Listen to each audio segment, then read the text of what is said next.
स्वागत है आप लोगों का मेरे YouTube चैनल कोड रेड पे।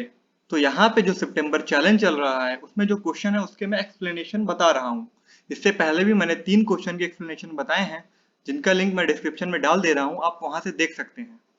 तो बात करें अगर इस क्वेश्चन की फाइंड एक्सॉर, तो ये भी एक डिफिकल्ट क्वेश्चन है और ये नॉर्मल क्वेश्चन नहीं है। जैसे नॉर्मल क्वेश्चन हमें मिलते थे वैसा क्वेश्चन नहीं है, आप ये देख सकते हैं। इंटरेक्शन वाला क्वेश्चन है ये, जो कि कोड शेफ बहुत कम देता है, इस बार उसने दे दिया है। तो चलिए इसे हम समझते हैं। इसके भी सबमिशन बहुत ही ज्यादा कम है और बहुत से लोग इसको समझ ही नहीं पा रहे हैं ये क्या बोल रहा है। तो अगर हम इसे चलिए समझने की कोशिश करते हैं। There is a sequence of positive integer a1 a2 an, you don't know this sequence. एक सीक्वेंस है a1 a2 an से और आपको ये सीक्वेंस नहीं पता है, but your task is to find the value. लेकिन आपको क्या फाइंड करना है? a1 XOR a2 XOR an XOR तक जितना भी है वो। अगर यहाँ पे आपको मैं बिटवाइज XOR ऑपरेशन क्या होता है वो मैं बता देता हूँ आपको। देखिए यहाँ पे देखिए, व्हाट इज XOR। अगर 0 0 है तो 0 होगा, 0 1 है तो 1 होगा, 1 0 है तो 1 होगा और 1 1 है तो 0 होगा। यानी अगर हम इसे दूसरी भाषा में बोलें तो अगर सेम है दोनों तो 0 होगा, अगर डिफरेंट है तो 1 होगा। देखिए ये सेम है तो ये 0 है, तो ये यहाँ पे ये सिर्फ इतना कह रहा है। और यू में आस्क अप टू 20 क्वेश्चन, यानी आप 20 क्वेश्चन तक उससे पूछ सकते हैं। आपने ये क्वेश्चन तो पढ़ा ही होगा, तो 20 क्वेश्चन तक पूछ सकते हैं आप उसको के की वैल्यू देके। अगर ये आप पूरा पढ़े हैं तो ये मैं आपका भी ज्यादा टाइम वेस्ट नहीं करूंगा। ये कह रहा है सिंपल था कि आप उसको पहले आप ये यहाँ पे जो ये 1 है ये टेस्ट केस है और ये जो 4 है ये n है। तो ये n है, कुछ भी हो सकता है। आपने n डाला तो अगर n 5 डाला तो 5 वैल्यू वो कुछ भी हो सकती है जो कंप्यूटर बताएगा हमें, लेकिन हमें वो बताएगा नहीं, कंप्यूटर जनरेट करेगा। उसके बाद हमें जो है उससे क्वेश्चन पूछना है। सिंपल था। क्वेश्चन कैसे पूछेंगे? 1 लिख के, और आंसर कैसे देंगे? 2 लिख के। सिंपल था। अगर मैं इसको पूरा आपको समराइज करूं तो जैसे अगर ये सिंपल सी बात है कि मैं कोई भी चीज डायरेक्ट नहीं पूछ सकता हूं, इनडायरेक्टली पूछना है, उसके बाद मुझे आंसर करना है। जैसे कि मुझे यहां से जानना है कि यहां से दिल्ली कितना दूर है, तो मैं सीधे से नहीं पूछूंगा, मैं पहले पूछूंगा कि यहां से गुड़गांव कितनी दूर है और फिर गुड़गांव से दिल्ली कितना दूर है। फिर मैं इन दोनों इक्वेशन के साथ मतलब कि सम करके बताऊंगा कि यहाँ से दिल्ली कितना दूर है।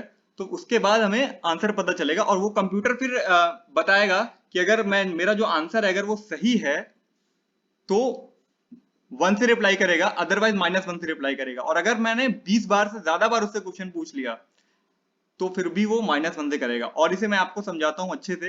ये बहुत से लोग समझ ही नहीं पा रहे हैं, ये आपको मैं एकदम अच्छे से समझाता हूँ, पूरे डाउट आपके क्लियर हो जाएंगे और उम्मीद करता हूँ आप इंप्लीमेंट कर लेंगे इसको। तो चलिए देखते हैं। n इज इक्वल्स टू 4 है और एग्जाम्पल के तौर पे हमने ले लिया 1 2 3 4 हिडन सीक्वेंस। ये कुछ भी हो सकता है, ये 1 2 3 4 नहीं होगा। अगर 5 है तो 1 2 3 4 5 नहीं होगा, ये कुछ भी हो सकता है। तो उस हिसाब से अगर यहाँ पे एग्जाम्पल के लिए लिया है हमने तो u 1 2 और ग्रेटर, यानी 1 2 है तो ये हमें क्या रिप्लाई में क्या दे रहा है पता है आपको? a1 यानी 1 XOR 2, a2 यानी 2 XOR 2 plus 3 XOR 2 plus 4 XOR 2, ये हमें रिप्लाई में देता है। और ये जो कंप्यूटर ये जो टेस्ट केस है इसमें 2 बार पूछा है और तीसरी बार में आंसर बता दिया है। तो बस वही देखिए, पहले क्वेश्चन पूछा 1 2 का तो वो रिप्लाई कैसे आया? 1 XOR 2 sorry 2 XOR 1 2 XOR 2 2 XOR 3 2 XOR 4। तो अगर ये आप इसको सम करेंगे, मतलब कि XOR करेंगे इसका, तो 1 0 का क्या होता है? 1 होता है। यहाँ पे मैंने आपको बताया ना, ये आप रिफर कर सकते हैं। तो इससे निकाला हमने, पहले इसको हमने क्या किया, पहले डेसिमल में कन्वर्ट किया, फिर उसके बाद एक्सॉर निकाला, फिर उसके बाद वापस उसको डेसिमल में कन्वर्ट किया, 3016 तो 10 आया। फिर उसके बाद यही सेम केस हमने किया इसमें 1 2 और ये 1 5 था, सॉरी 1 5 में हमने ये किया तो आंसर आया हमारा 18। और उसके बाद वो दो इक्वेशन यूज करके अगर ये 4 आंसर निकला है, 2 आया और 4 आया, इसका हमें अब हमने इसको मतलब कि अगर ये दोनों से यूज करके, मैं आपको बता नहीं सकता हूं अभी क्योंकि बताना गलत होगा, कॉन्टेस्ट चल रहा है। आपको सिर्फ मैं एक्सप्लेन कर सकता हूं, आपको मैं 15 सितंबर के बाद ये बता दूंगा, लेकिन अभी सिर्फ एक्सप्लेनेशन है। आप एक्सप्लेनेशन समझिए और इंप्लीमेंट करने की कोशिश कीजिए। तो ये 2 है, इन दोनों का इक्वेशन यूज करके किसी तरह से उसने पता किया कि इसका जो वैल्यू है a1 XOR a2 XOR a3 XOR a4 is equals to 4 है।